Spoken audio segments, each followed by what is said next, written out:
Greetings, everyone. Well, it's time for another Halloween Blu-ray update. This time around, I got a nice little selection of stuff for the comedy horror section. Yeah, so some more lighthearted fare, but with a decidedly horror flavor. So let's check them out. Blu-ray update time today on the Multimedia Chronicles.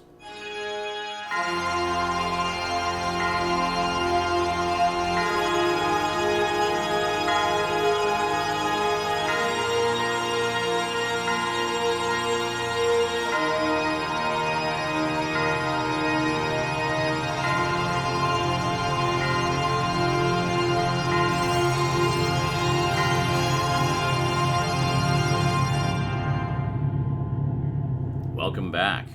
Alright, so first up we have one of the most recent iterations of a long favorite family of fright and, well, not so much fright, but offbeat kookiness, maybe a little ookiness. I am, of course, talking about the Addams Family, yes. Now, before anyone asks, I still haven't picked up the second one. I need to get the second one. I was really late to the party on this. But, I was pretty stoked about this one when I saw the original previews, and I saw the music video of the Christina Aguilera song, where she does it kind of as this like vampy lounge singer kind of song, and I really liked the song. Actually, I thought it was really good. Had a fun kind of vibe to it, and there was a great music video for it as well, which I think is on here. Maybe, I'm not sure. Well, you can find it on YouTube anyway, but. I was pretty stoked about this because of the character designs. I know some people were like, what are they doing with the character designs? Well, they made them look like the original Charles Addams comics. A lot of the cartoon versions of the Addams Family also made them look more like their comic counterparts. But yeah, I really enjoyed this a lot. I mean, in this one we get kind of an origin story for the Addams Family, which was a lot of fun. It's kind of a part of the story we've never seen before. And we get to find out how, I think it starts off with like Gomez and Morticia's marriage. We find out how they meet Lurch, and all kinds of fun stuff. It's just a really fun movie that really captures the spirit of the Addams Family very, very well. And Oscar Isaac, wonderful as always as Gomez. I just love him in anything he does. He's fantastic. So, in terms of, let's see, not much in the way of disc art. Do we actually have a DVD with this? Is this a DVD? We do! Holy moly, I didn't think they even did that. I thought it was all about digital codes now. But, nope, we got the Blu-ray and the DVD. So, which one is which? Yeah, Blu-ray, there, and DVD. And not much to speak of in terms of disc art. And in terms of extras, we got deleted and extended scenes. Welcome to the Family featurette, charades with Thing, Life of a Scene, Addams Family throwback, and more. So there you go. And if anybody's wondering, yes, I am really looking forward to that Wednesday Netflix series. I can't wait to check that out. I think it looks fantastic. I don't know, people have been bitching and moaning about some of the casting, like of Gomez and Morticia. Just a little aside here. Louise Gutzman, wonderful character actor. I've seen him in so much stuff over the years. Absolutely love him. I follow him on Twitter. I mean, he basically looks like Gomez. I don't know what everyone's problem is. I think he's, like, perfect, and it's going to be great. And then Catherine Zeta-Jones, who was such a sex symbol in the 90s, coming back as Morticia. Like, how can people not see what perfect casting that is? I mean, she's got the elegance and the grace and the poise and the just beauty. She's aged like a fine wine. She looks stunning. Yeah, I don't know what everyone's problem is. I can't wait to see it. I think it looks great. And it's Tim Burton. We're getting Tim Burton's vision of the Addams Family. You know, crazy. First time he's ever directed a TV series. He did do character designs for some shows in the past, in particular Family Dog, and like executive produced. But this is the first time he's really been hands-on with a series. So I'm really looking forward to seeing what he does with it. I think we're going to be in for a real treat with that one. It looks great. So anyway, in the meantime, love the CG movie. Really want to get the second one. I've heard it's just as funny as the first one. So good stuff. Next up, we have one of the most memed men in existence, Nicolas Cage in Willies Wonderland. When I heard the premise for this, where it's essentially like a Five Nights at Freddy's kind of thing, and that he does it as a non-speaking role, so it's all just his physical performance. I was really curious to see it, and I think I saw the trailer for it, and it just looked like ridiculous fun. And holy moly, was it ever! I watched this pretty much right when I got it, and had an absolute blast with it. It's such a hilarious, fun ride of a movie. And I love the fact that at the beginning, the guy tells him it's important to take breaks. You got to pace yourself. So, he's battling to the death with all of these homicidal animatronics, but he has, like, break time set on his watch. So no matter what's going on, he always makes sure to take his break on time. Like, there's this great scene where there's a girl, one of the people who's trapped in the place with him, and there's one of the evil animatronics is facing them down, and he's about to kick ass, and then his alarm goes off, and he's just like, so he just like hands her a pocket knife and walks away. He goes into his back room, and he's always playing this pinball machine that he found in the back, and that's how he spends his break. So he has his break, and she's just like left there holding this knife with this like evil animatronic creature towering over her. But the whole movie is filled with like just silly, goofy moments like that, and it was so much fun. I cannot recommend this highly enough. If you want to just have like just a good time, toss back a few brewskis with your buds and watch Willies Wonderland. You won't regret it. So this was great. And honestly, I think it would be a great double bill with the Banana Splits movie. That's actually something I want to do maybe this Halloween, is double bill these two, because I think that would be an absolute blast. Loved this one too, by the way. This is just batshit insane in all the most wonderful ways. And both of them, actually, both Banana Splits and Willies Wonderland, all practical effects. No CGI to be seen anywhere. I gotta say, going all practical with horror movies, even comedy horror movies, well, comedy horror movies especially, because there's so much physical comedy in this, makes such a difference. It really does. And it's great. The effects, the costumes, all the animatronic creatures look great. The action and tension is just a lot of fun. And it's great just to see Nicolas Cage beating the shit out of a bunch of evil animatronics, Loved this movie. Cannot recommend highly enough. So we do have a couple of extras on here. We've got a set tour and a featurette about the making of it, and that is it. But if we take a look here, see what we got inside. I don't think this even comes with a digital code, but yeah, there you go. So you got nice bit of artwork there of Nicolas Cage, ready to kick some ass. Yeah, so this was great. I loved this so much. This was everything I wanted it to be, and it absolutely delivered. Next up, this is one that back in the day I had on VHS. It was given to me as a gift by my mom for, I don't know, birthday, Christmas, or might have done well on a history test or something. I don't remember. Anyway, she bought me the VHS tape and she said, I know you're going to love this. It's basically comedy horror with some of the absolute legends of classic horror who already I was a fan of. I forget, I was probably like 13 when I originally got the tape, and I watched it and I absolutely loved it. I thought it was just hilarious. I'm of course talking about one that I missed because the second volume of the Vincent Price collection. Where is that? I have them somewhere. Anyway, my collection's a bit of a mess right now. I got to reorganize. Anyway, you remember the Vincent Price collections that Scream Factory put out? I bought the reissue of Volume 1 because I'd missed it the first time around, and then I bought Volume 3. Sadly, Volume 2 never got reissued, and I totally missed out on that. However, Kino Lorber to the rescue, they snapped up the rights to all of the films that were in that collection, so now you can get them again through Kino Lorber. One of those films, and one of the reasons I was so pissed off that I missed that box set, was The Raven. This is the movie that Mom bought me on VHS many moons ago. So I don't have that old VHS tape anymore, so it's a movie I'd been wanting to get back in the collection for a long time. And I guess at the time when Volume 2 came out, I just didn't have the money to drop on a big box set.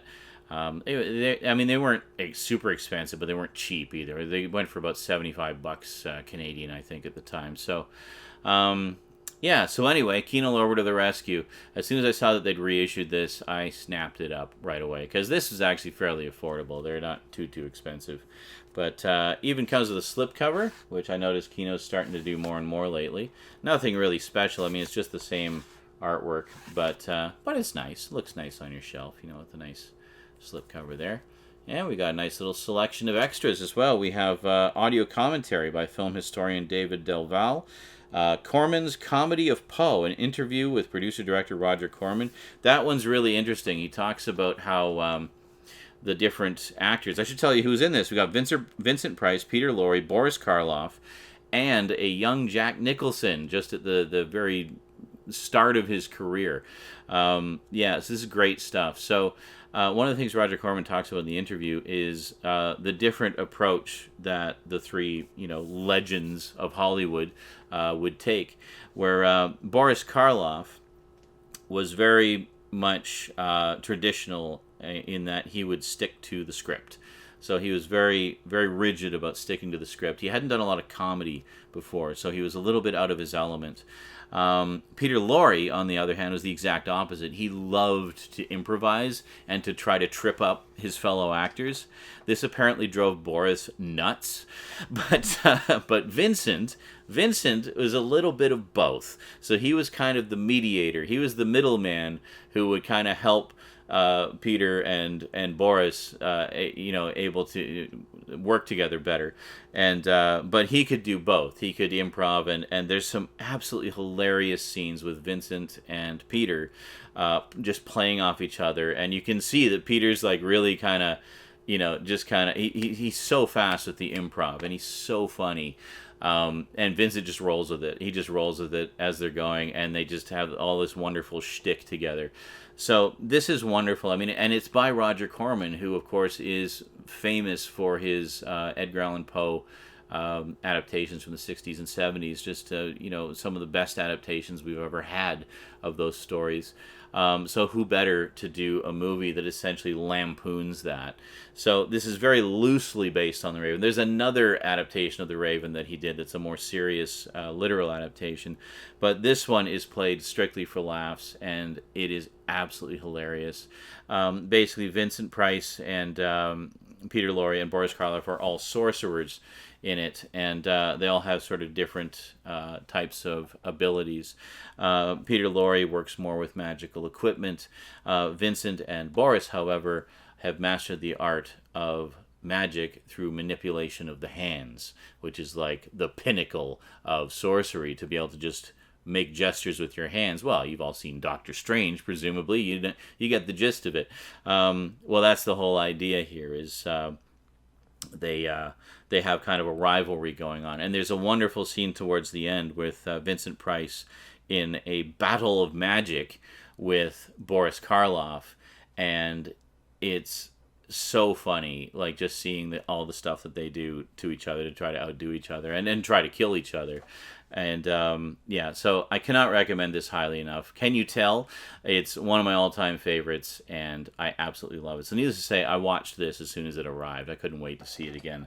And I was a little worried it might not hold up as well, but honestly, seeing it now as an adult, I think I appreciated the humor even more and found it even funnier now.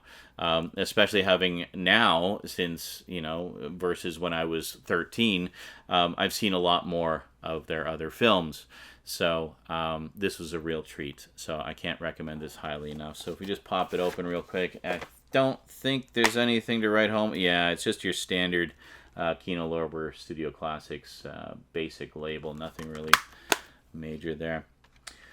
So next up, last but not least, well, we can't have Halloween without some kind of tip of the hat to the Queen of Halloween, Elvira. Yes. So I, of course, picked up the Arrow edition of Elvira, Mistress of the Dark, which was the, 1988 movie, I think? Does it say the date on here?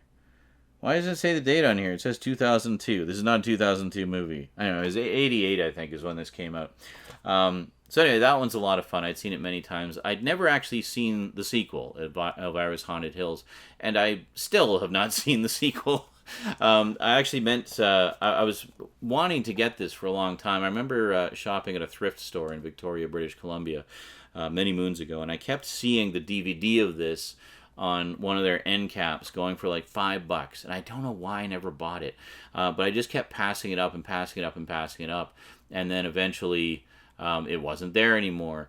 And then, a few years passed by. I looked it up online. I was like, oh, I'd really like to. I think I had the DVD of the first movie, so I was like, I'd really like to get the DVD of the second one. I've never seen it. And it was long out of print and going for like stupid money. So I was like, ugh. Really regretted not grabbing it for $5 all those many moons ago. So anyway, Scream Factory to the rescue. They put out this lovely Blu-ray edition in a hard box, no less. So they're kind of doing the Arrow thing. I don't know. They've sort of randomly been doing hard boxes for things. Usually they just do a slipcover, but in this case they decided to go with a hard box. No idea why. Not complaining. It's very nice. Looks good on the shelf. Special features. Just take a look on the back there. Very nice. Special features, it's a new restoration from a 4K scan of the original negative. So who knows? We might get a 4K of this at some point. A new introduction by Elvira, Mistress of the Dark. So Cassandra Peterson in character as Elvira. Very nice. An audio commentary with actors Cassandra Peterson, Mary Shear, Mary Jo Smith, and Scott Atkinson, and director Sam Irvin. A making-of featurette.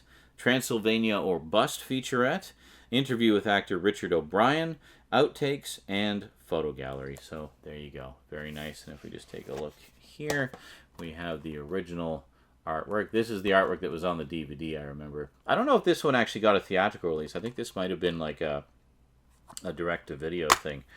But, and then inside, we have some very lovely disc art. And then, of course, underneath, it's just the same artwork that's on the hard box there. So there you go. Very nice indeed. And yeah, it makes a nice companion piece to the Arrow Video Edition, which is also loaded with extras, as you can see there. But you can track down my update for that, where I do that. So maybe, maybe at some point we'll do a closer look at both of these, just kind of do the Elvira duology. Would you like that? And then we'll do a proper, down on the black table look at everything so you can see all the details.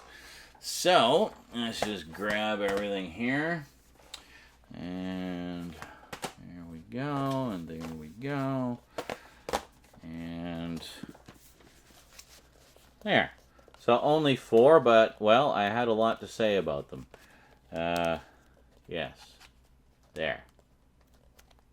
Hold on. Perfect. Shall we do our thumbnail? Let's do our thumbnail. There. Or my dumb nail, as I like to call them. So some nice additions to the comedy horror collection. I don't think there's anything here that I would classify as horror comedy. This is very the differentiation being horror comedy puts more of the emphasis on the horror side. So say Evil Dead 2, American Werewolf in London. Those would be horror comedies, Creep Show. But these ones, the emphasis is decidedly more on the comedy side of things. So I call these comedy horror.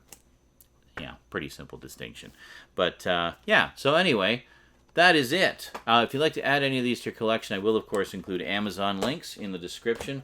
Big thanks to those of you who use those links because it does help to support the show. I get a little bit of a kickback every time you use those at no additional cost to you. Hey! Alrighty, that is it from me to you for now. Hope you enjoyed. Thank you very much for watching. Big thanks to my Patreon sponsors. Be sure to catch me on Twitch. I stream just about every day. I've also started streaming on YouTube, trying to do a stream here every Sunday and Wednesday. So if Twitch isn't your thing, you might be able to catch me live here. Keep an eye out for that. Alrighty. See you next time, folks. Until then, sayonara.